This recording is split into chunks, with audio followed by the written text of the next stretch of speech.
Well, good evening and welcome to this live stream event. Martin North here from Digital Finance Analytics. We're in pre-show mode now and we'll get starting very soon. Very important show this. Of all the ones I've done over the last few years, this is probably one of the most significant because the bail-in issue, the deposit-related bail-in issue, is one of the most significant that's out there. And one of those issues that we can actually have a significant impact on because of where it's currently sitting in the Parliament. So pretty important tonight. And we've got quite a few on already. Great to see you all there. Some good new names as well. Hi if you've not been to DFA before, and some of you have come across from the Citizens Party. Robbie Barwick is there behind the scenes at the moment. He'll be on in just a moment or two. And we'll just run this for another moment just to allow people to get in on time. As with all the ways, people are a little bit late, so we always just sort of run this over for another 30 seconds or so before we get going. We do have a special guest coming on shortly as well, Malcolm Roberts. He'll be on about 8:15, so that'll be another very interesting and important conversation point. And for those of you who went across to the DFA site earlier on, or indeed on Twitter, I included his dissenting report on bail-in, which is actually very, very worthwhile reading. So that's something you might want to do. And yeah, looking pretty good. So we've got more than 200 on already, which is great. And also just to say to Cookie Boy, thanks for supporting us the way you are with your incentive for people to retweet. And let's hope a lot of people do retweet so that we get a significant donation to charity. It's greatly appreciated. Okay, so with that, I'm going to take the pre-show off. I'm going to run the intro, and then I'll be back with the formal show. Hang on.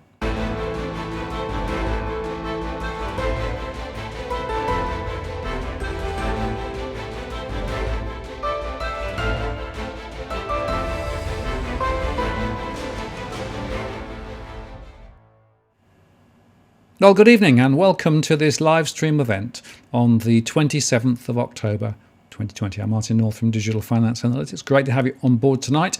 Very important show this, and I've got Robbie Barwick on standby. He'll be up in just a second. Just as I normally do, just a few quick points to go through before we get going with this one. Please note, anything tonight is not financial advice. Do play nice in the chat room. It's being moderated, and we will turn people off if they get antsy. This is out of the 27th of October 2020. Use @WalkTheWorld if you want to get my attention. There's always lots going on in the chat. That's great. But if you have a question you want to ask, then use @WalkTheWorld. Also, I've enabled Super Chat. So if you have a question you want to get to the top of the queue, you can use Super Chat to do that.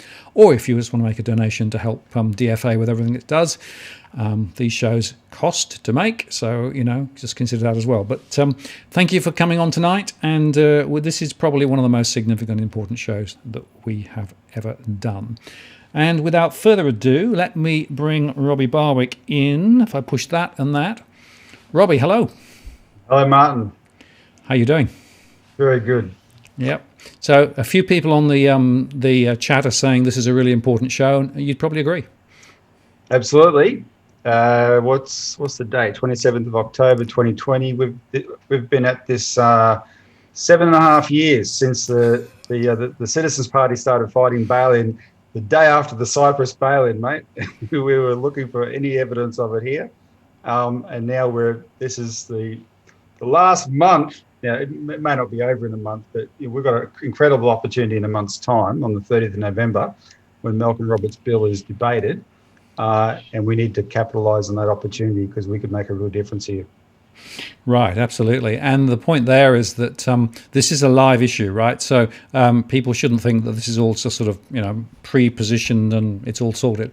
It is a live issue, and it comes fundamentally down to the Senate inquiry that ran and the final report that came out, which was a bit of a damp squid. But nevertheless, there is a debate in a month's time, and if enough senators actually vote for the amendment, just to be clear, it's for the amendment, right? Yes. Then there is a chance that we can actually remove deposits off the table completely. Now, in terms of sort of setting the scene, it's worth just going back a little way, I think, and telling the story just a little bit, Robbie. Do you want to just give us the sort of the short whistle-stop tour in terms of that 7-year journey? Because you guys have been driving this for a long, long time. Yeah. So before the 7 years, though, it started 2008, right? Global financial crisis. Banking, the currently constructed global banking system was shown to be fatally flawed. And organisations like ours and many other experts traced that back to a fatal decision, a few fatal decisions, but one especially, which was the repeal of the Glass-Steagall Act that allowed banks with deposits to also do investment banking and become gamblers, right? That's 1999. By 2008, the whole United States banking system blows up. Many banks in Europe come down. Instead of taking stock and recognising that had been a terrible decision, through the G20, the Financial Stability Board was at the Bank for International Settlements, was tasked with a way of solving future banking crises with only one condition, really. And this was a gross misinterpretation by the authorities. They thought the biggest problem with what happened in 2008 was that it required taxpayer bailouts, right? And if it didn't require that, then everything would have been fine. So they said, come up with a way to resolve future banking crises without taxpayer bailouts. And so the experts at the Bank of England and the Financial Stability Board came up with bail-ins as a concept. Australia is a member of the G20. Some of you may be old enough to remember Kevin Rudd taking credit for talking George Bush into forming the G20 specifically for this purpose.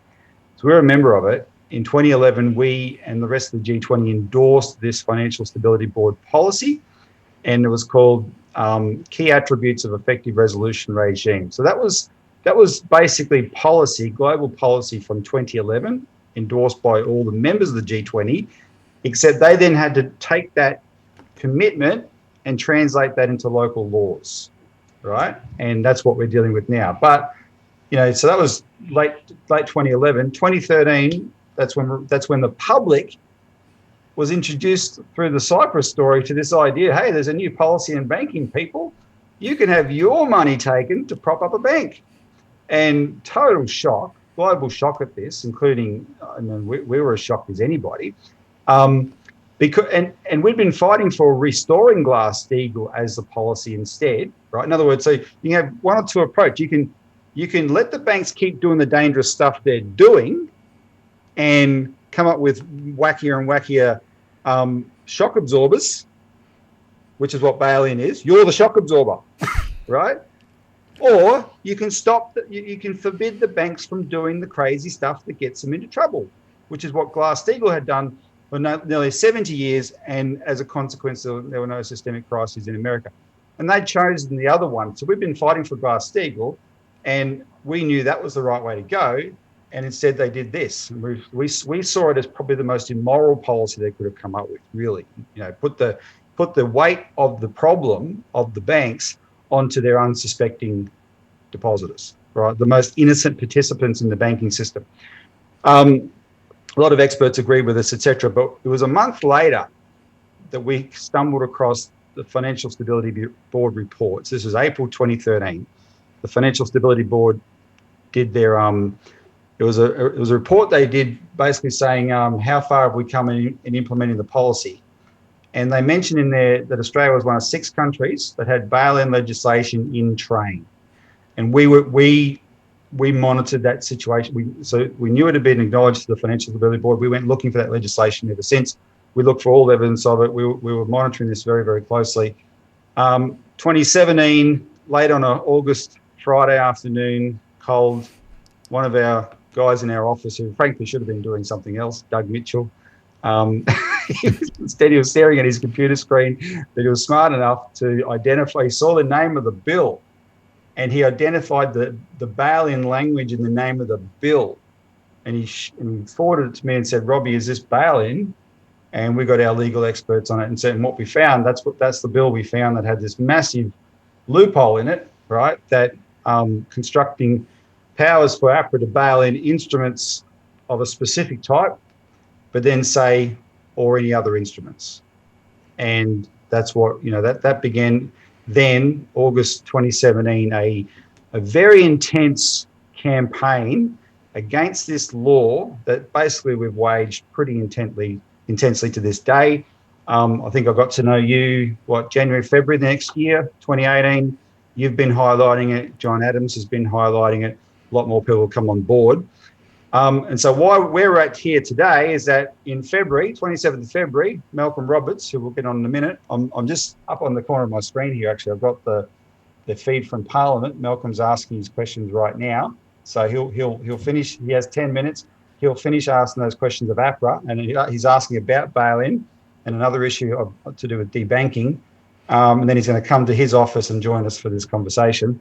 So Malcolm introduced the bill, very, very elegant little bill that basically inserts explicitly into the Banking Act a provision that says Australian bank deposits cannot be bailed in. All right, it's very simple. I've got the APRA submissions to the inquiry here somewhere. No, I haven't here. Here we go. APRA wrote two letters to the inquiry. They made all sorts of claims, including that bail-in, they said deposits are already explicitly protected in Australian law. By definition, that's completely untrue. There's nothing explicit about it. There's a rather complex formulaic legal approach. You've got to dip a little bit out of this provision, a little bit out of this provision, a little bit out of this provision, and mix them all together, and voila, you got depositor protection, right? And that's so vague, it's not funny. There's nothing explicit about it. The convoluted way they make the arguments proves that. So we've got a very elegant solution, and it's going to come down to the simple fact: what harm would it do to introduce, if the government's truly serious about not having bail-in of deposits in Australia, what harm would it do to insert this amendment into Australian law?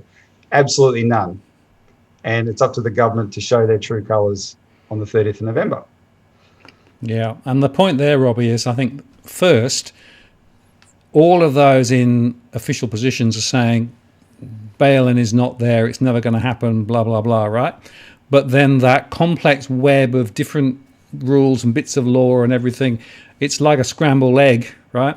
But you don't know whether, in fact, in the egg, there's a way through to allow bail-in to happen. Yeah. So effectively, the change that's being proposed, which is a very simple excludes deposits, just takes all that complexity away. And so the question you've got to ask yourselves is, why would the government and those regulators around the government not support this legislation that basically cleans it up?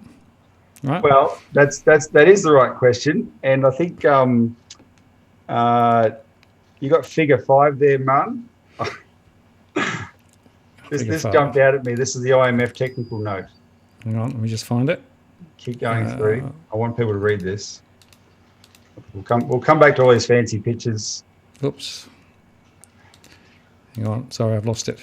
No, you're right. You had it there. I thought, hang on. There That you one. go. There you go. There you go. Yep. So this was the IMF's report on Australia's financial system stability back in February 2019, I believe.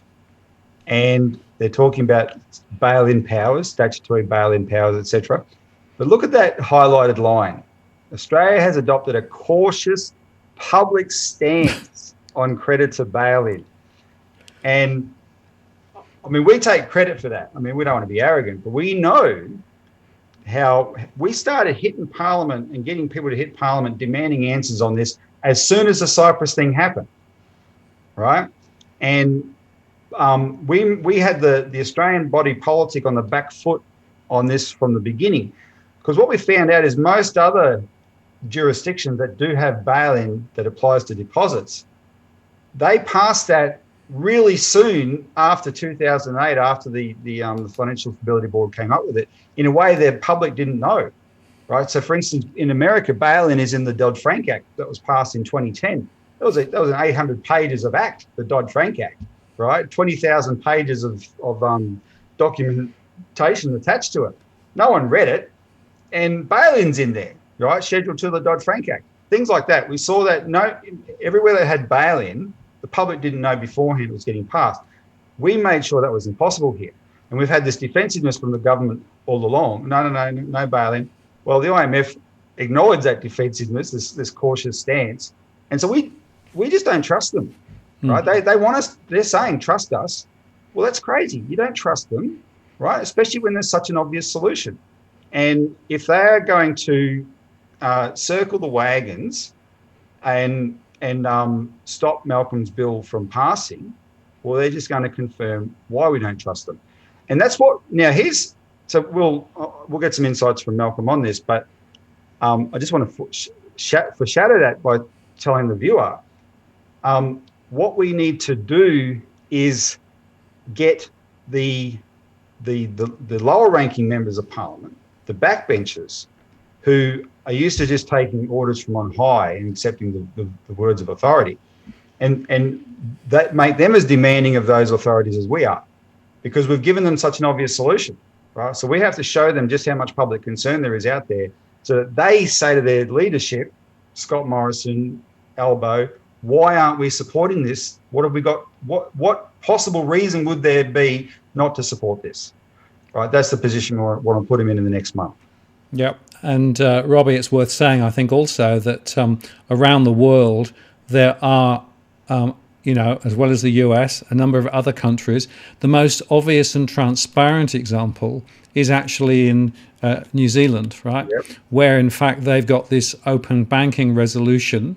And this is a little cartoon that they've got on their website, which clearly says that here the bank closes temporarily, some money is frozen, the bank reopens under statutory management, customers can access the non-frozen portion of their money, which is now government guaranteed, customers have ongoing access to some money so they can pay their bills, and so this is in clearly cartoonish terms, but very clear terms, and it's, New Zealand is as clear and as transparent as anywhere around the world as to how this precisely works.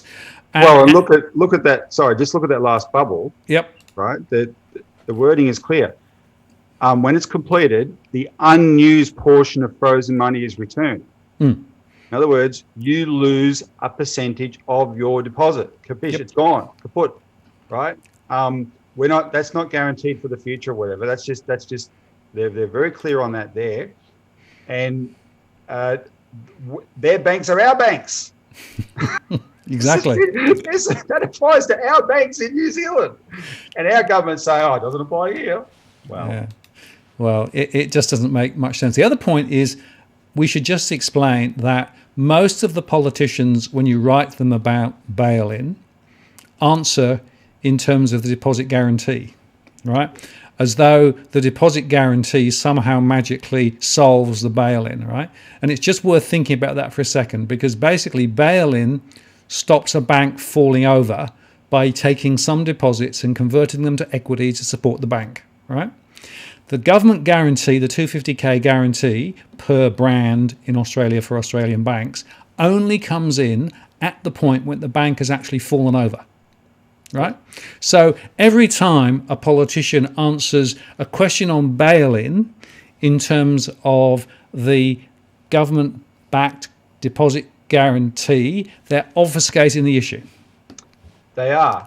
And the Malcolm Roberts' advisor, Richard Hopkins, was in the budget lockup for this recent budget that Josh Frydenberg did. And he was sitting there, he was telling me, reading through the budget papers, and he stumbled across this page that we put out a release on. And apparently it's a standard page in the budget papers explaining the financial claim scheme. And their own explanation of the financial claim scheme confirms what you just said, because they make this explicit point. When the financial claim scheme is used, then the bank must be wound up, all its assets sold, so that the financial claim scheme can get reimbursed from the proceeds. That's how it's structured. Bail-in has nothing to do with the financial claim scheme. It is entirely to do with making sure a bank doesn't get to that position. So it's a height of ignorance for politicians to keep saying that, but they're told to, and that's why they repeat it. But their own budget papers prove that that is no defence at all. Yeah, and what we can say is that we've got sight of a number of letters that people receive from parliamentarians, right? All of them with precisely the same wording. All of them, of course, emanating out of Treasury, we assume. Be able to make definitive announcements. And as a result of that, in a couple of days' time, we'll keep people updated today, tomorrow. I can hear something there. Is that Malcolm, I wonder? Hopefully what they will show us. I apologise 1,000,000%. I had a tab open that was for the Herald Sun. Oh, okay. That's fine. So that was Robbie. That was Robbie doing something on the side. Okay. Yeah. So that's fine. No props. No. So the point at issue there is that this is, a really, really critical issue. It's been obfuscated all over the place, but those letters all have the same structure, which is, if you get asked about bail-in, answer on the 250k deposit, and somehow that is meant to be a reassuring, right? It's just completely dodging the issue. Yep, and they've been doing. It's actually. I'll hand them this. They're consistent. Yes. They're well trained. They've been doing that from the beginning, and even I got plenty of examples though of where bail-in has worked in practice. In Europe, for instance, where they have a fully fledged statutory bail-in regime called the Bank Recovery and Resolution Directive. Bail-in, when you have a statutory bail-in system, it's everything's got to be laid out explicitly how it can work. So bail-in in Europe only applies to deposits above the guaranteed level of 100,000 euros. However, how it works in practice is they do the bail-in, and there's been 17 instances of bail-in across Europe, not just Cyprus, and mostly in Italy and Spain, right, of varying forms. They do the bail-in, they take the whole lot. You, the customer, are owed back your guaranteed amount, right? Sometimes it can take up to 5 years for you to be repaid the guaranteed amount. So, how does that help you, right? So yeah. that's even with a bail-in system that does honour the guarantee. There is nothing in Australian law that says that the financial claim scheme here in any way is a protection from bail-in. And there's this wonderful picture that you've sent us through, right? This is in Italy, right? Yep. So this is one of and poor old Italy. They've had a hiding on this issue. Multiple. There's a second picture of a group of men sitting down. Everyone's wearing a sign showing how much money they lost. And look at the age of the lady. This is her retirement money that's gone, right? So this one's from northern Italy, and yeah, it got to the point where now the Italian government is so sick of the ire they cop from the Italian people over bail-in, they don't want to do it. They are forced to do it under European law because the bail-in law there is European-wide. They're forced to do it. And so they're coming up with ways to bend the rules that if you know the politics of Europe, the Italians are coming up with ways to bend the rules that are infuriating the Germans. But they're doing things like the Italians are saying, well, we're not going to honour the €100,000 threshold. We'll honour a €200,000 threshold, right? Because but it's sort of tweaking it like that. That's how much they're sick of this policy.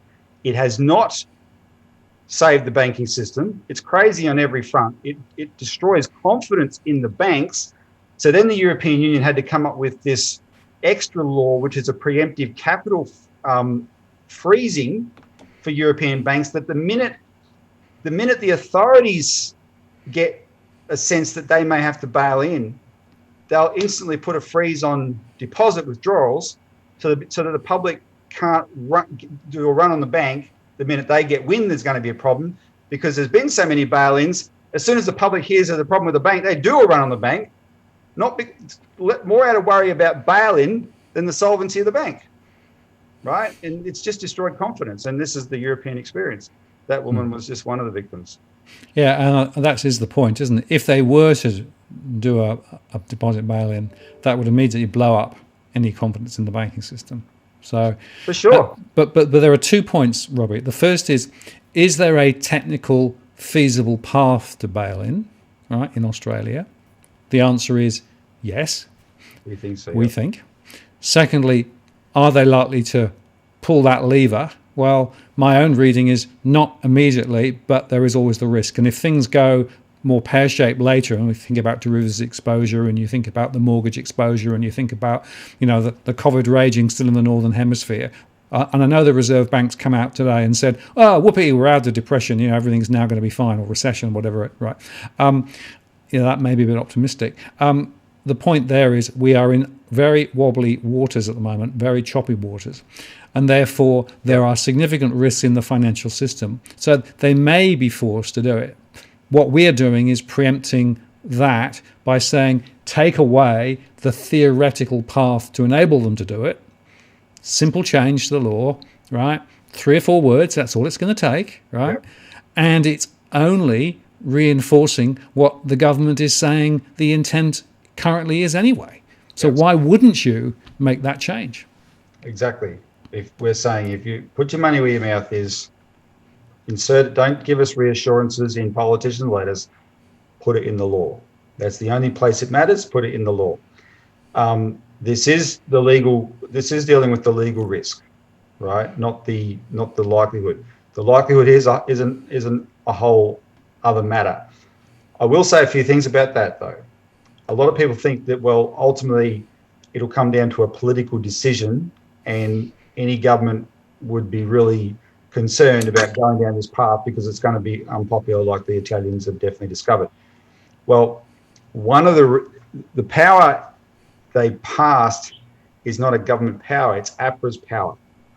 And Wayne Byers, the head of APRA, was the head of the Basel Committee on Banking Supervision when he was at the Bank for International Settlements at the time of the Cyprus bail-in. So he was the head of this committee. That committee produced a sort of a rules for banking supervisors like APRA's that insisted they've got to be independent. And that's the politics may not come into it. They want APRA to have this power so the politicians can say, look, it's not our choice. But I think we have a guest with us. Malcolm? G'day, Robbie. You can see me, hear me? We can see you. Great to see you, great to see you, Malcolm. Thank you very much for coming on. Thank you for having me, Martin. Good to be here. You've had a busy day, mate. Yeah, not quite as busy as last Centre Estimate. Sometimes we're doing 10 or so in a day, but this one's only been about 3 or 4, I think. So. Well, Barrett, that said, I do understand you're also in the middle of an intense election campaign in Queensland, so you're going really hard nowadays. I hope you get some rest soon. Yeah, but it's wonderful. We've got some really solid candidates. I mean, they're a pleasure to be with, and very, very proud of them. They're really strong. And, the difference, Robbie, and what's so nice about them, they're not political hacks. They haven't come up through the political process. They're not ex-union hacks or lawyers, or they're all down to earth, feet on the ground, everyday people. Well, I understand that. I will say, I'll put it, I can be objective, Malcolm. I'll put in a plug for you and your party. What I will say about One Nation, when it comes to voting, people, you don't agree with everything every party says, but what you find with parties like One Nation, when they're in Parliament, they're more inclined to listen to the public than the two major parties. And that's for sure. All these issues that we've been trying to get important reform on, the two major parties, you've really got to work hard to even get their attention. But One Nation and minor parties like One Nation are much more attuned to that. And I think that's why you're here, Malcolm, because we have an opportunity to do something about a very fundamental issue that everyone who's watching is very concerned about. The bail-in. Bail-in. Yep. And just echoing or reinforcing your comments, it's so easy to operate in Parliament when we've come back from being in the bush or in regional Queensland or even in North Coast or Sunny Coast or Gold Coast or even Brisbane, just mixing with people, because it's so easy to speak what they're saying instead of what a party machine is telling the Labor Party hacks and the Liberal Party LNP hacks to speak, because when we listen, we really listen because we take it on board, whereas the Liberals know that they can't implement it. The Labor Party knows they can't implement it because they're tapped on the shoulder and say, hey, you got to say this. Yeah. So it's so refreshing to be in One Nation. It really is. Well, we've got a few, Martin North and I have a few questions for you, but why don't you just, I was hoping to see your questions for APRA, and of course we had to start first, so I missed them. Why don't you just recap on how that went, and any comments you want to make about your questions to the Reserve Bank earlier? I'll see if I can, I've forgotten where I put them. I either put them in, here they are. The first question was,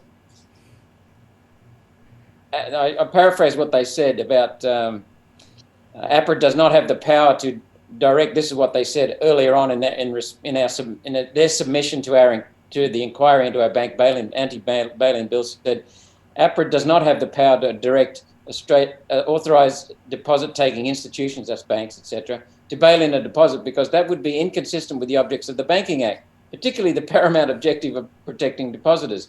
Such a direction would be found to be invalid. So I asked who would find it to be valid. And they said, well, the courts. And I said, oh, so that makes sense. The next question then led directly into, how could someone fund the millions of dollars worth of legal fees to take a bank to the court when they just had their deposits cleaned out? I mean, you can't make this stuff up. So, good question. And then the next one was the financial sector legislation amendment. That's the Bail-in Act that was passed by the LNP with the help of the Labor Party in 2018. Does the emergency directions powers have primacy over the general banking directions, S2A, in the Banking Act, which is about protecting the responsibility of protecting depositors? And they said, they've got no real powers to bail in depositors, So then we went on and said the IMF disagrees with APRA on the strength of Section 2A protections. The IMF have stated that the catch-all directions powers in the 2018 Act provide APRA with the flexibility, this is the IMF speaking, with the flexibility to make directions to the ADIs, that's banks, that contravene the Banking Act. If the IMF are correct, you do have bail-in powers. Is the IMF wrong? And they said, we haven't got bail-in powers. But then, no, correct, they said, we can bail in capital instruments, but not deposit accounts, like check and savings accounts. Oh, really? But it doesn't say anywhere in the Act the differentiation between those. Nowhere. And so I said, well, our bill simply clarifies, this is the fifth question, our bill simply clarifies that you do not have bail-in powers, which is what you are telling me here today. Why are you opposing our bill when it does nothing more than to clear up that the law is as you say it is? That's all it does. It just says hands off check accounts, hands off savings accounts. And they said, well, we still need it. Oh. So, Oh, there you go. I'm looking forward to seeing that footage. Now, that last question was the key one. What's the problem with passing the law? Exactly. And then they said, oh, but let me tell you again about the capital instruments. Doesn't apply to the deposits. And I said, well, hang on, you just doesn't exclude that. So that's another reason as to why you should accept our bill, because it clarifies that you can't touch deposit accounts and check accounts. That's it. So why are you opposing it? Well, we oppose it. Yeah. Martin and I have just been discussing the history of bail-in, the New Zealand precedent, all these sort of things. I've got my own copy of APRA's letters to your inquiry, Malcolm, and the word there that I'll just repeat the word that you quoted, that depositor protection is its paramount objective. And one of the things that we absolutely did settle in the debate that happened after the report was that is a complete misrepresentation, because APRA does not have a paramount means single, top objective. APRA has two objectives: financial system stability and the protection of depositors. And it's clear that when those two are in conflict, financial system stability trumps the protection of depositors. And that's why the people who are pushing bail-in worldwide are called the Financial Stability Board. They have decided as a policy that depositors must be sacrificed for the cause of financial system stability. And for APRA to so grossly misrepresent its objectives by claiming, in response to your inquiry, that the protection of depositors is its sole focus, proved to me that they really do. I mean, I just see them as having something to hide on this, and every time they're put under the hammer, like you've just done, they reinforce that view. Yeah, there were 8 submissions that one of the staffers we have in here in our office, very, very good with bank and financial matters, as you know, and he identified that their main complaints were just basically lies or contrary to the truth. It's just that easy to say, and he's debunked each of them, and in our submission we debunked each of them, and then there's nowhere for them to go, but they just hell bent on getting this. Can I ask a question? Because in the submission that you made, Malcolm, you made the very important point that they could argue that the best way to protect depositors is actually to allow a bail-in, because it allows the bank to continue. So even that line of argument actually goes counter to the protection of deposits, because they could actually say, well, I'm protecting depositors by bailing in. That's if the bail-in is successful. Yeah, you made that point too. That's right. That's if the bail-in is successful. Otherwise, it's illegal. Yeah. They'd be breaking their own law. And what you did there is not just an exercise in logic. The New Zealand Reserve Bank explicitly has that view, that they state in their explanation of their bail-in policy that this is how they're protecting depositors, keeping the bank going by taking a portion of their deposits, so to save the balance of them. And that's the logic of it. Yep, and I think there are bail-ins in many countries around the world nowadays, provided for under IMF direction, because IMF doesn't want to use taxpayers' money. It wants to use it wants to use depositors' money instead, and give you a worthless piece of paper in exchange for your bank account. So Malcolm, what does this tell you about the sausage? You know, the sausage in terms of the way that government, APRA, the Reserve Bank, and all those machine processes work, because it seems to me that they're wriggling and squirming to try and keep the thing the way they want it, despite all the evidence. Well, you're exactly right. There's not much more I can add to that, other than to say this is part of a bigger issue. When we look around those issues, whether it be energy, electricity, water, property rights, well, let's look at it in that perspective. There's nothing more fundamental than freedom. A lot of our freedoms are being destroyed, either through political correctness or with regulations. They're usurping our freedom. That's fundamental to creativity, fundamental to exchange, fundamental to movement, transactions.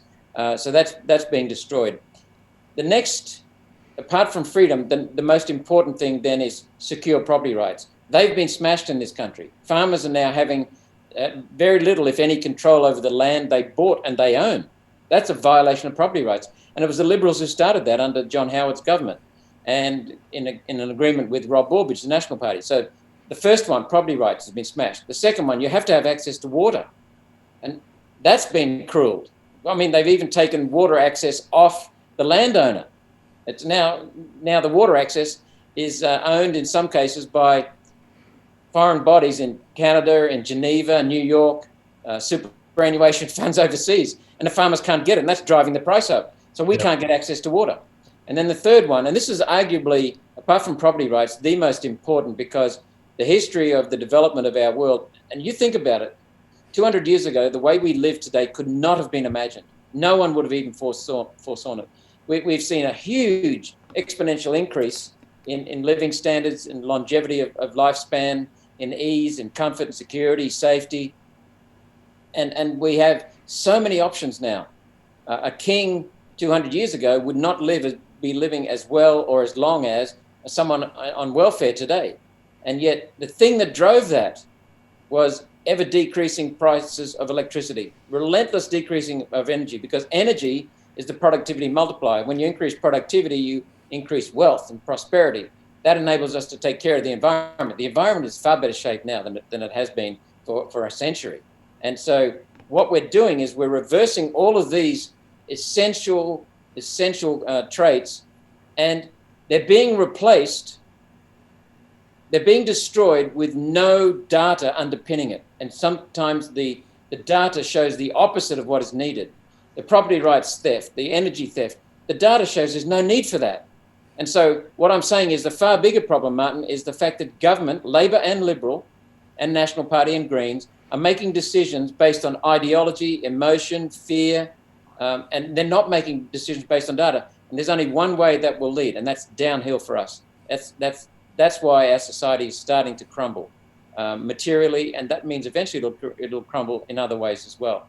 So that's the really sad thing. That's the bigger picture again, not making decisions based on data. And the RBA shows this, the APRA show this, because they're making a policy just to suit their masters, not to suit the people. Government is no longer serving the people in this country. The people are serving the government. Now, Malcolm, my view on that is that, in a sense, the people have vacated the field. There's a lot of demoralisation out there, and if we can turn that around, if we can get the people more engaged in the process through what we've done that you've worked with us on, such as the cash ban, this bail-in campaign, etc. So the decision makers in Parliament are actually confronted with the views of the people, not just at election time, but all the time, right? Through submissions, through phone calls, through emails, etc. Staying constantly engaged. We do have a potential to make a difference. How do you see that from inside the building? I agree with you, and I must compliment you both on what you're doing now, and especially you, Robbie, on what you've been doing. The cash ban was phenomenal, wasn't it? I mean, one of our staffers saw it coming into Parliament. He said, "Hey, what do you think of this?" And we thought it was terrible. So he even rallied the Greens then, and they thought it was terrible. So he got them stirred up. So they joined us, and then we joined with the other crossbenchers. We got all the crossbenchers to oppose it. And then we went to talk to Stephen Jones. I think he's the shadow finance minister and shadow finance spokesman. And he didn't know what to do. And lo and behold, the Labor Party passed it through the lower house. But then Labor consigned it to an inquiry in the Senate, which was good. But what you did was phenomenal. You organised so many people to put in submissions because you spread the word. You said to support what we're doing, we're standing up as a voice in Parliament. And then what was the really crucial? Oh, that's right. One of the Liberals themselves in Victoria stood up and turned a branch against it, and then started turning the state against it. And I called him up and said, "Keep going, mate." I won't mention his name, but and wonderful guy. And so what you did there, you ignited a grassroots movement, but you also had us in the Senate doing that work and galvanising the crossbench and potentially the Labor Party. And it looks like the institutions are still backing it, but the government may be wavering. We don't know but that's what happens. But it goes to a deeper point and a stronger point. Who's the sovereign of this country? It's the everyday voter, because we're the only ones, Robbie, who can change the Constitution, our governing document. So we're the ones really who are supposed to be governing, and we elect people to represent us. And when we elect people from the Liberal Nationals and the Greens and the ALP, we're not electing an individual voice to speak on our behalf. They're elected to be the party spokesman and the power broker spokesman. They're not doing what the people want. So the people have got to stop voting these robots into place, because we need real citizens in here speaking for real people. Now, Malcolm, what's your view? Now, I'll preface it by saying I know you've been very busy with the Queensland election campaign. So that's over on the 30th or 31st. And then we then have a month until the 30th of November, Monday, the 30th of November, when it's scheduled for your bail-in bill to be debated, right? So the purpose of tonight's live show is to sort of ring the bell for the final lap of this campaign. Just get everyone really focused for the next month on staying engaged with politicians. Do you have a sense of the lay of the land yet in terms of the Senate and how they're looking at the arguments we're making about what's the harm of passing this bill? What's your sense of how things are looking? I think we introduced this earlier in the year. No, to answer your question, I don't really have that because it's been a very disrupted year and we haven't met with people much at all. We know that the Labor Party was moved to become a bit concerned about the cash ban bill because of the pressure we put on them. We reminded them of their constituents, which is something you rarely hear in the Labor Party these days. They've abandoned their core, but that frightened them. So I don't know where they'll go. We haven't really done a lot of lobbying, talking. I think the Greens will probably join us and support us on this, and I think the crossbench will. It all depends on the Labor Party. It does, yeah. Well, I think, but I'm heartened by what you just said because we did shift the Labor Party on the cash ban. I think people on this call should take that to heart. And basically, our goal in the next month is to shift the Labor Party on this bill. Yes, that's going to take a lot of effort, and everybody calling your local member of parliament and all your senators. We're all in a state. You've got 12 senators. Call them all. And then call them again and ask for responses. Make them do the work, right? So that they start talking to the people upstairs and their superiors and saying, why on earth would we not pass this bill? The worst thing it'll do is restore confidence in the banks. I mean, what's not to like about that? Exactly. So, and if we look at the bigger picture again, we see negative interest rates in many countries, almost negative here in Australia. Went down to zero in America, didn't they, recently? Close. Martin would know better than I. Where that? Yeah, I'm not totally clear, but it could well be, yeah. I think they went zero in plenty of places. If not to zero, they went down very close to zero. Australia was very low. And there are many countries, including some of the biggest countries and most powerful economies in Europe, Japan, with negative interest rates. Switzerland, I think, had negative interest rates. Yep. So that gives enormous control to the banks. Then if you have a cash ban bill, then you must use the bank. And then if you have a bail-in, well, that's the end of it. That's trapped. Yep. So, I mean, it is about control, and that's where government is increasingly headed. They used to do it with a tank or a gun or a jackboot, but now they're doing it gradually with socialism, and essentially when you steal property rights, you've got communism, which is what's happened in this country.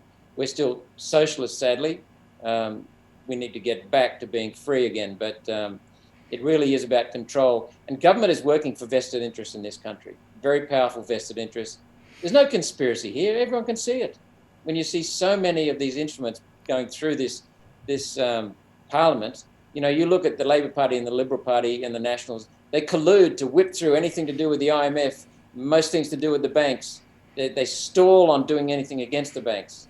And we seem to be the conscience in the parliament, and the Liberal Party and National Party and Labor Party just seem to be the lackeys of the banks. Well, look, getting donations, I don't know.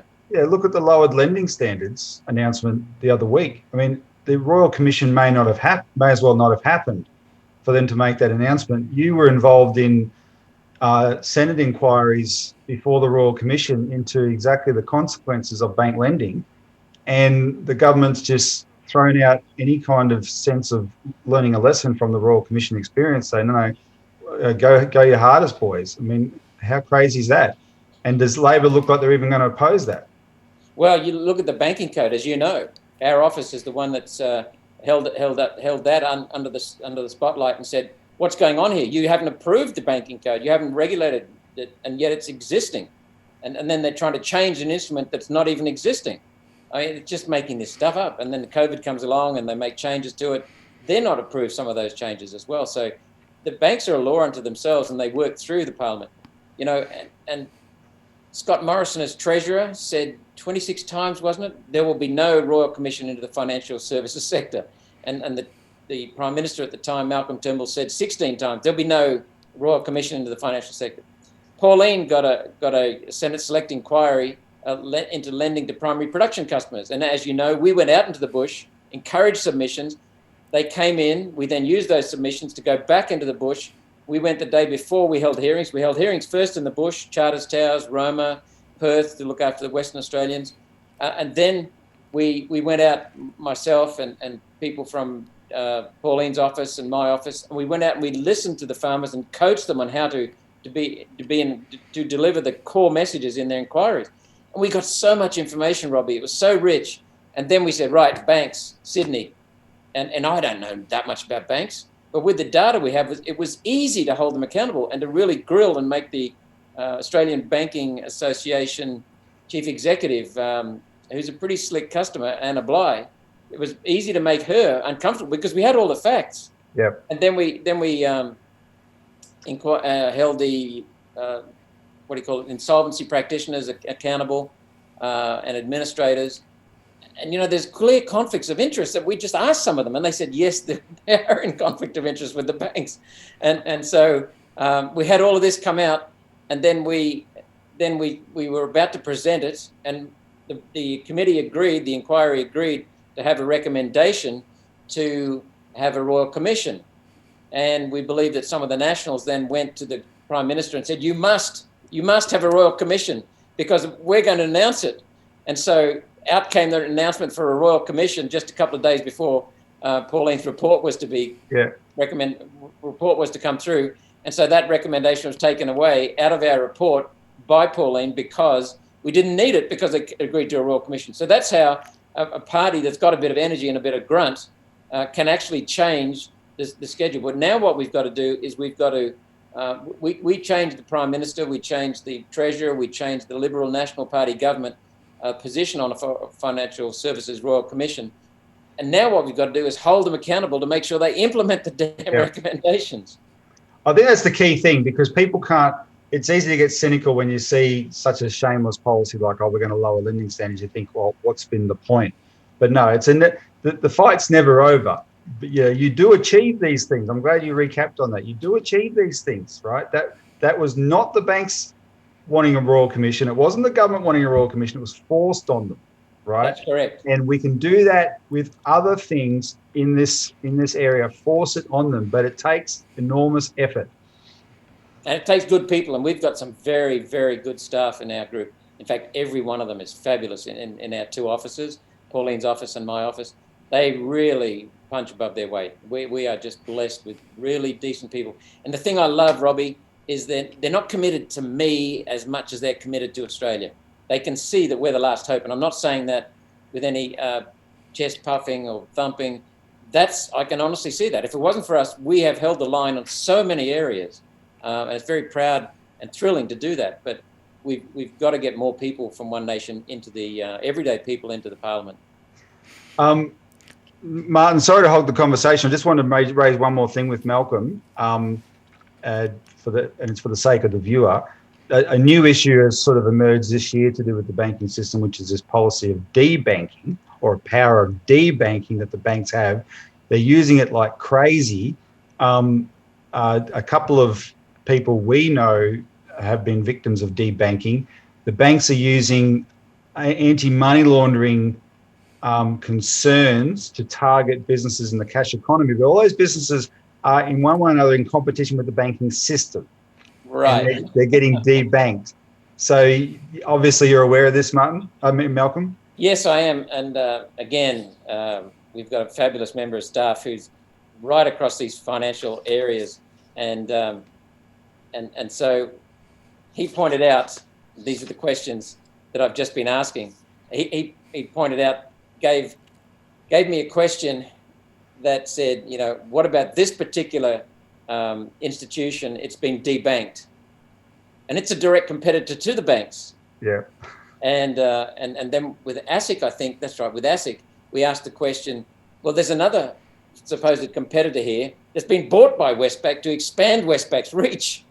So they either gobble them up or they squash them. So Yes. coming back to the debanking, one company has been debanked, couldn't go by Westpac, I think it was, then couldn't find a bank anywhere that would take them on, and they are an alternative to the mainstream banks. And then we find that their employees and their owners have been debanked in their personal accounts. Yep. I mean, if you can't go to a bank if you can't get an account in a bank, you haven't got any access to cash, really, proper finances rather, not cash. But Yeah. so that's what they're doing. And as you pointed out, they're gold bullion people, they're various cryptocurrencies, they're various people who deal in cash. They're alternatives to the banks, and the banks want to squash them. And APRA is going, what debanking? what debanking, you know? Is that right? Well, no, I'm glad you raised that with APRA. That's very good. That's exactly the sort of thing we have to hold them to account for. Malcolm, can I ask one last question? The people on the chat, one of the things they're interested in is the concept of a sovereign national bank. Do you have a position on that, Malcolm?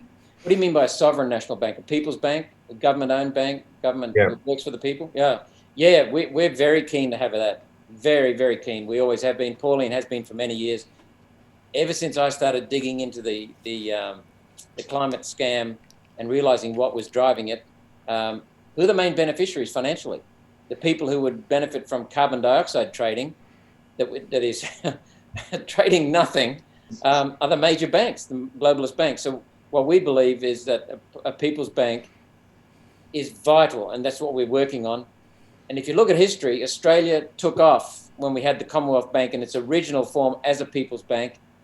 If you look at the only bank, I'm told, that has made a profit in every year of its existence in the USA is the People's Bank of North Dakota. I think it's called the State Bank of North Dakota.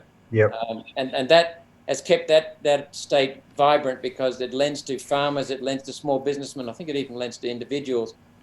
That has made a profit every year. Even when the big globalist banks collapse and crash, they have gone on. We have to have a people's bank. And there's a Liberal now talking about it, Jared Rennick. So I don't mind talking about supposed political opponents if they've got the right policies. So, it's good to see we're not the only ones now, but unfortunately, Jared's in a party that's going to squash that kind of thing. Well, can I interject here? It's interesting. There's a growing push for it. The Greens are on the record through Peter Whish-Wilson, your nemesis in the Senate. But as you know, like their ally. That's right. As you know, you're on common ground on that. Of course, Bob Katter has always been a champion of it. One Nation has been a very prominent supporter of it. Now, Jared, even George Christensen has endorsed the idea to his constituents, Malcolm. He won't mind me going public with that information. But it is important to remind people, and yourself, Martin, that Peter Whish-Wilson said, we support a government bank, but for a different purpose. And so there are some things we can, and I think he even said to me one day in the Senate on the floor, as we were passing, he said, we don't want to do what you want to do with it. We want to do something different, which is to give more control to government. That's going to be a difficult one to face off on, but we have to get a people's bank. Australia took off we emerged from the First World War, a tiny population, and potentially huge debt, but we had no debt. The Commonwealth Bank financed it all, and then it financed the early shipping of our product at that time, wool, agricultural products, and after the First World War, it did the same, and that's what really established Australia as a country in Europe, exporting to Europe. So it's been done by so many places and proven. We have to have it.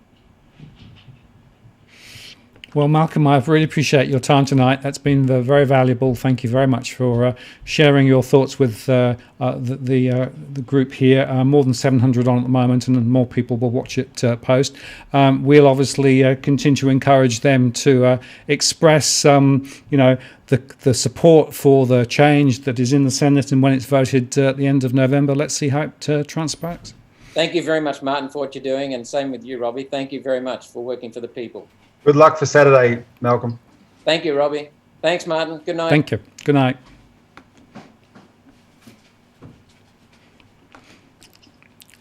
Well, there you go. So That's a pretty useful contribution there from Malcolm, and we also got a bit of an insight as to how the sausage is cooked or not cooked or created. Pretty scary, really, Robbie. Oh yeah. Well, I think it's better to be in there knowing how scary it is than outside assuming, wondering. Indeed. What's the Heisenberg principle? That observation, you can't observe something without changing it. If I've got that one right, maybe I'm wrong. Yeah, one of those scientific principles is that. So let's get in. If we're observing it, we can change it. Yeah. Now, just a couple of admin points here. Doug actually made the point we should get the bill name right. It's not a bail-in bill, right? No, it is. Okay, this is very important. It is the Banking Amendment Deposits Bill 2020. And when you call or email a member of Parliament, you are asking them to vote for it. And that's it. I want everyone watching should reflect on that. Usually we're asking you to tell them to vote against something, right? This is different. We've taken the initiative here. We've gone on the offensive. We need them to vote for this bill. This bill will settle the issue, right? It couldn't be more perfect. And bear in mind, we didn't get to discuss it with Malcolm, but one of the things Malcolm didn't have time to mention, of course, is when he was talking about the fight for the Royal Commission in 2017, just as it was getting to the point of having to be called, we discovered that Senator Malcolm Roberts was an Indian-born Brit, and he was out of Parliament for a little while. And so he wasn't there when the bail-in law passed on Valentine's Day, February 2018. And essentially, the bill that he's put up now is the amendment that One Nation wanted to move to that bill back then. It should have been dealt with at the time. They should have been able to get up in the Senate and say, okay, we move an amendment, insert these words to protect deposits from bail-in. And the senators in the room should have been able to say, well, okay, can't hurt, will it hurt? Pros and cons, debate it. But they would have all come to the conclusion, at least it can't hurt, right? And they could have had a vote on it then. But they weren't allowed to do that, if you know the story, because they had pre-informed Matthias Cormann that's what they were going to do. Matthias Cormann said, we'll get our Treasury lawyers to look at the wording for you. And while they were in their offices waiting to hear back from Matthias, the government rushed the bill through the Senate, right? They really did the dirty on them. And so now, we have had to go back to the drawing board and do it through a formal bill. The bill's in there now, gets debated on the 30th, Banking Amendment Deposits Bill. We need everyone to phone and email members of Parliament a lot. And I mean a lot. Don't stop. Demand responses, respond to those responses. You need them sick of you in the next month. But to make the point, vote for this bill. Yeah, and Malcolm made the point that that strategy was highly successful with regard to the cash ban, right? Yes. So we know that this can work, and I know it's a pain to have to keep picking up the phone and calling people, but the definition of democracy is those who stand up and do something, right? This is a chance to stand up and do something. Yep, no, that's right. Don't stand on the sidelines and complain. People can conjure up a lot of scenarios in their minds about politics when they don't participate, Martin. What you find when you do participate, it's a bit more boring than you thought it might be.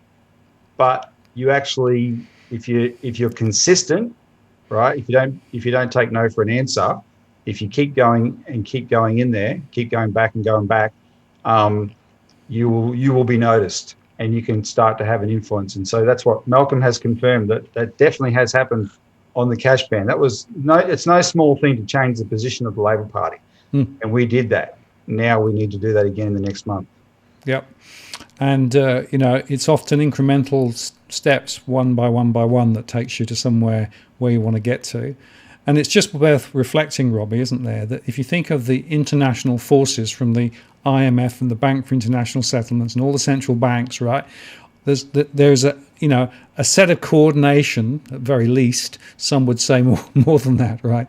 To take economies around the world into a particular direction, which essentially is more debt-laden, more trading-based in terms of financials and financial derivatives, and away from the real economy, right? And that is actually the big picture, of which this is just a small part, because there is actually a really important, bigger thing going on here as well. Well, last year, Scott Morrison gave this fairly dramatic speech at the time where he went after what he called negative globalism.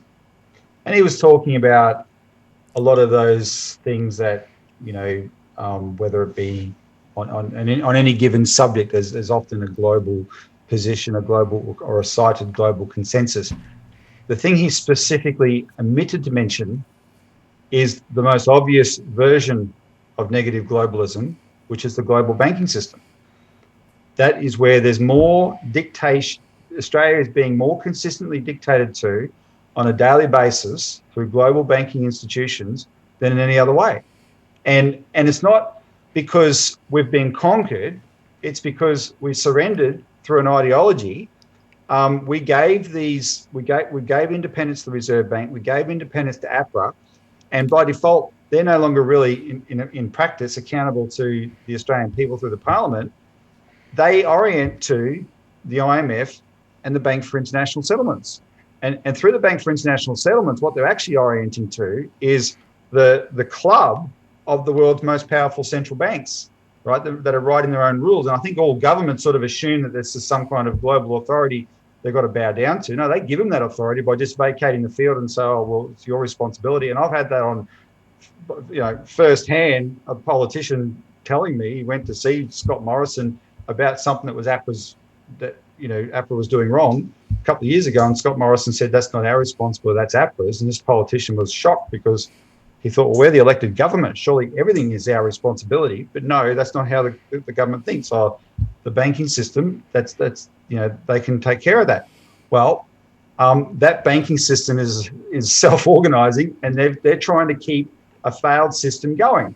And the way they're keeping a failed system is going is they're resorting to more and more extreme measures. Negative interest rates, banning cash, bail-in are just three of them, right? The negative interest rates is the most bizarre. That shows you how broken the system really is.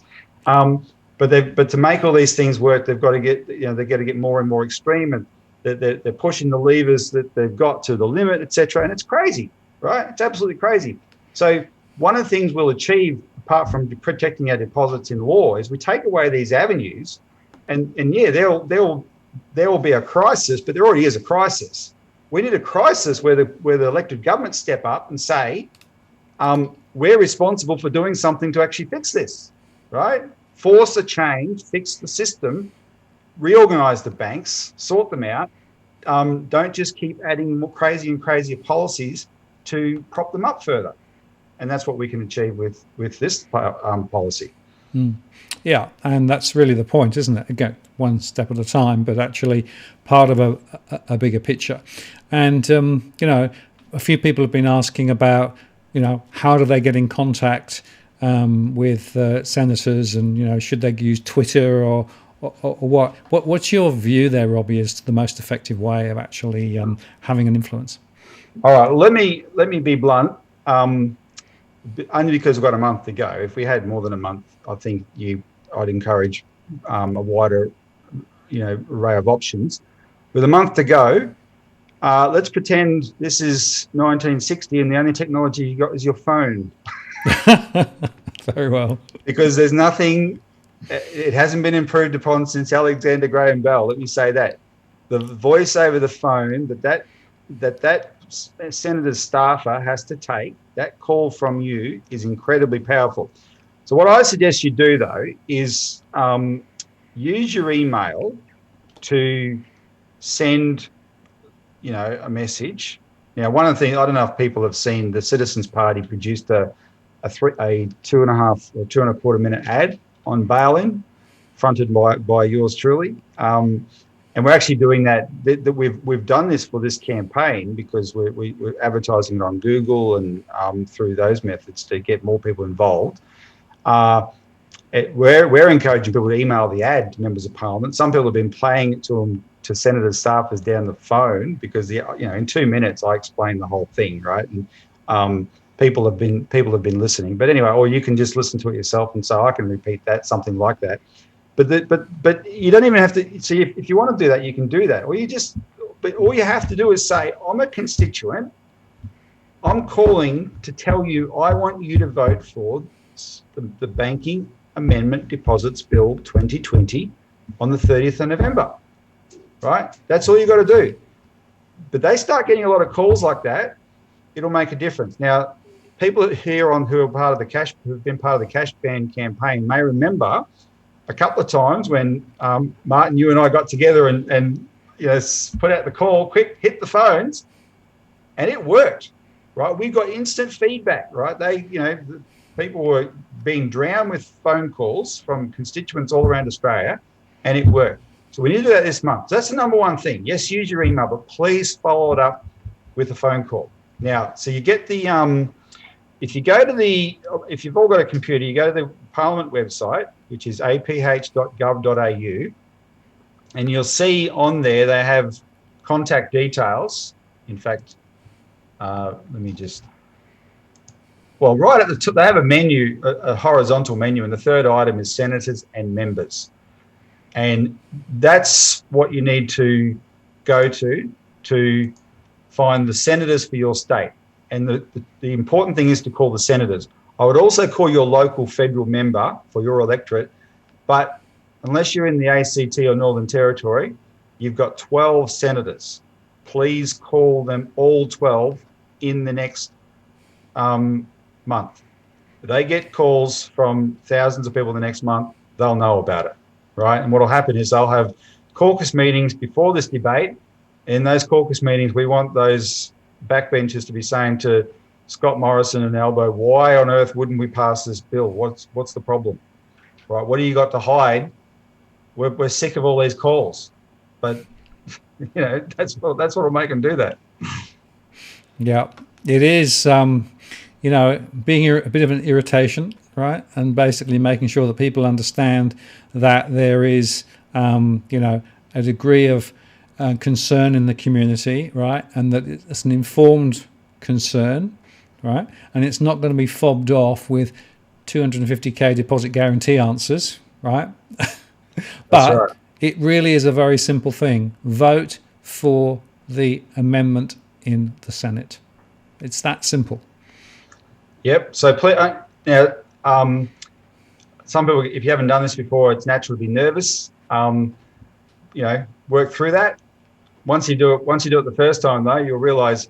In fact, it's one of the most empowering things you can ever do, to have your first conversation with a member of parliament or one of their staffers, because you tend to think, oh, well, surely they know something. They're in there. No, they don't. They often don't know very much at all. You'll think, how can I know more than them? And just by virtue of the fact you're concerned enough to make the call means you probably know more than them, I can assure you, on this subject. And see, once you do it the first time, we've had a lot of people have this experience. They really get fired up and are keen to do more. And we do need people to do more. Do all 12 of your senators in the next month. Yeah, indeed. And just a few acknowledgements at this point from Hiar, from KOH, from Javier, and from Wayne and from Ron for your contributions through the Smart Chat tonight. Really appreciated. That really does help. And for a number of other people who were in the chat asking a few questions there, I've sort of picked and choose some of the questions a bit tonight, Robbie, because there were lots of other things we could have explored, but I think what I want to do is keep this relatively clean and straightforward with regard to the bail-in tonight. But I think it's just recapping a couple of quick points before we close out, right? So the current state of play is that there is a certain theoretical risk of deposit bail-in in Australia. It exists, right? And we know that it exists in other countries too. You can trace it back to the IMF and to the other global entities, and it's sort of cascaded down. So there is a theoretical risk. There is a bill which is sitting in the Senate, which has just a few words in it which can take the risk off the table completely. So the question we have to ask ourselves is, why would politicians who are consistently saying there is no intent to bail in deposits at all not approve that change and pass it? Right? Yeah. That's right. And then the final point is, we have a window of opportunity, 1 month pretty much from today, to continue to influence the senators in particular who will be voting on that amendment. And the focus is obviously on the Senate, but particularly Labor, right? Because we think they potentially may be shiftable. Absolutely. We've done that before. We can do that again. And I mean, don't rule out Liberal Party and National Party backbenchers as well, though. I mean, they're all fair game. So call them all. But the difference is Labor's not in government, all right? And the way the Senate is structured is the government doesn't have the majority, and Labor has no political reason to protect the government on this law.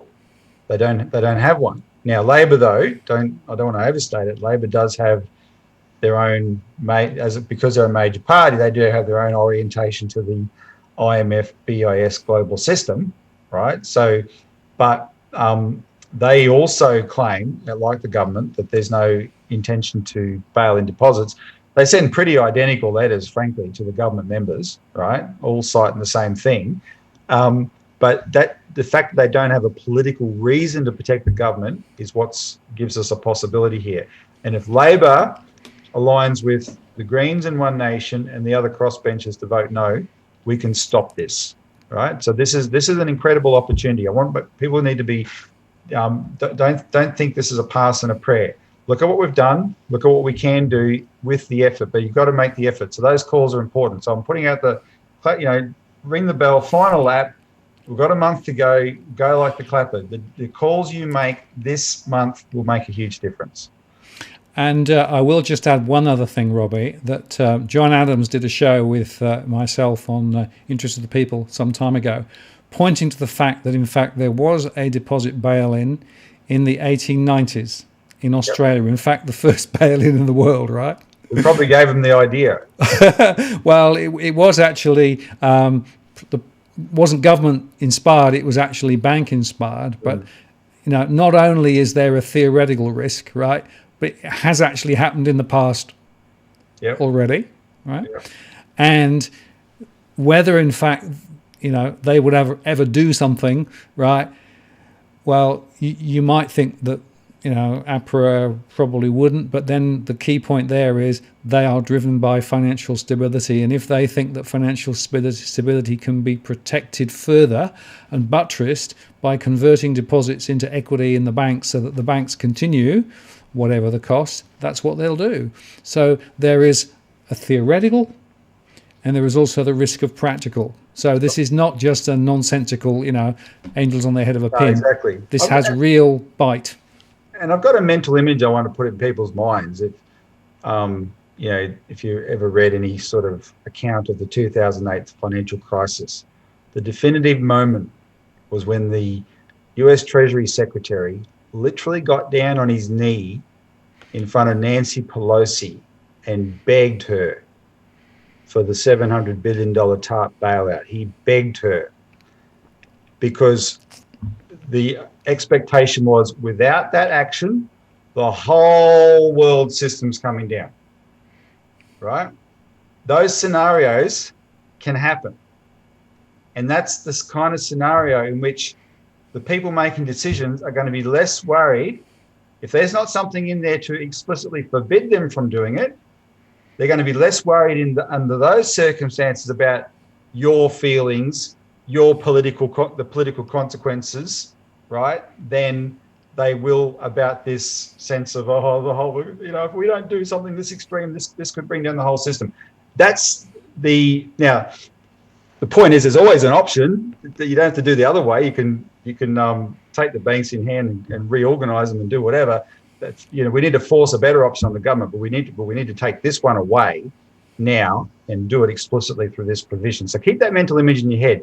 Extreme things can happen in the world, right? And that's when bail-ins happen. And that's what this bill will protect you from. Yep, and that's just 3 or 4 words can make all the difference in the world. Robbie, I want to say thank you for your time here tonight. I think that's been an important conversation, and the comments have been obviously a bit mixed, as you'd expect. Some people are very supportive, some people are very anti, but that's okay. The point is, we help to inform people as to what's going on and what the situation is. That's important. We haven't answered a few questions tonight. For example, people were asking about offset accounts and how that works out. The truth is, the detail in terms of how bail-in would be applied and what sequence is completely non-clear, right? Nobody knows. Look, but it is very up in the air. I mean, offset accounts is the most confusing one, frankly, because they are liability to the bank. How does that work out? Because the whole purpose of bail-in is, it's quite simple. A bank has certain liabilities and it's going insolvent because the liabilities are starting to exceed its assets. And bail-in is designed to cut the liabilities down by a percentage, give it what the Europeans call a haircut, right, to get the liabilities back below their assets. So on paper, the bank's solvent again. And the biggest liabilities of a bank are its deposits. And you've got to identify a percentage you're going to take. In Cyprus, it was 47.5% of deposits above 100,000 euros eventually, right? When banks do that, they don't bother to make a judgment based on every individual account. They just identify the percentage of liabilities they want to cut across the board, right? That's the logic. That's how it's worked in practice. So just understand a lot of questions that can't be answered because of the reasons you said, Martin. But what the viewer needs to understand is all those things mean that's why we've got to have this amendment in. The amendment takes care of all that. There is no doubt after the amendment's passed. That's the key. Yep, and it's simple and straightforward, right? And that's why wouldn't it be passed? I think that's a good note on which to end this conversation. What I'm going to do now is just quickly summarise the show for next week, just to let you know that I'll be back next Tuesday. We'll be talking then about monetary policy. I'm expecting the Reserve Bank to cut rates to a wonderful 0.1%. And I'll also have my latest mortgage stress data out for the last month. So that'll be another important show. So join us next week for that. Robbie, I just want to say thank you very much for your time tonight. I think it's been a useful show. Thank you for getting Malcolm to come and be part of the party as well. That was, I think, pretty useful.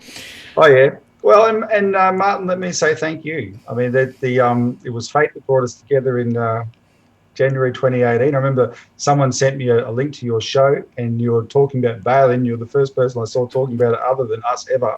And then John Adams and you started doing really important shows on it, and the prominence of the issue really went up. Right, yours and John's contribution has been incredibly important. So now we've advanced to this stage. Malcolm Roberts is definitely a collaborator on this, but as he was from the beginning, but now he's in a position to do something about it. And this is how the sausage is made, right? But it's not all bad. but it ain't easy. It's just it takes effort. So we're now in a position to achieve this. Oh, and can we finish on one final graphic, Martin? John Hewson, just to remind people. Yeah, let me just get it up. Whoops, missed that one. Yeah, let me just, there you go. Let's put it on the full screen so people can see it. Yeah, this is actually John Hewson. Parliament should endorse the Banking Amendment Deposits Bill to explicitly rule out the possibility of bail-in, where authorities would allow banks to convert your deposits to shares in a banking crisis. Should be a no-brainer for any government. And Robbie, you might just want to explain to people who John Hewson is in case people don't know. Well, John Hewson is the former leader of the Liberal Party of Australia. And in quite a famous chapter because he lost the unlosable election. However, this subject is his forte. John Hewson is an economist and a banker. So there's plenty of parliamentarians and leaders and prime ministers who don't have any real qualifications on anything. You have to say John Hewson is qualified in this area, and he said it's a no-brainer, right? He saw the value in it straight away. I think he instinctively knows just how crazy it would be to have any kind of bail-in, and I could sit here for the next 10 hours and cite experts against bail-in, right, for the reasons it undermines the banking system. So let him have the final word. Repeat, when you make your calls, quote that to members of parliament. You can look up, if you forget, we can email, contact the Citizens Party, send us an email, info@citizensparty.org.au. We'll send you a copy of the tweet, and you can quote that to members of parliament. Yeah, no, that's absolutely right. It's a gold quote, and comes from a quarter which is on one hand surprising, but also very significant. So that's why it's a good point to end on. Well, and I just saw a question there from Carl Dunn. Does John Hewson still drive a Ferrari? He probably does, which is why he doesn't want bail-in.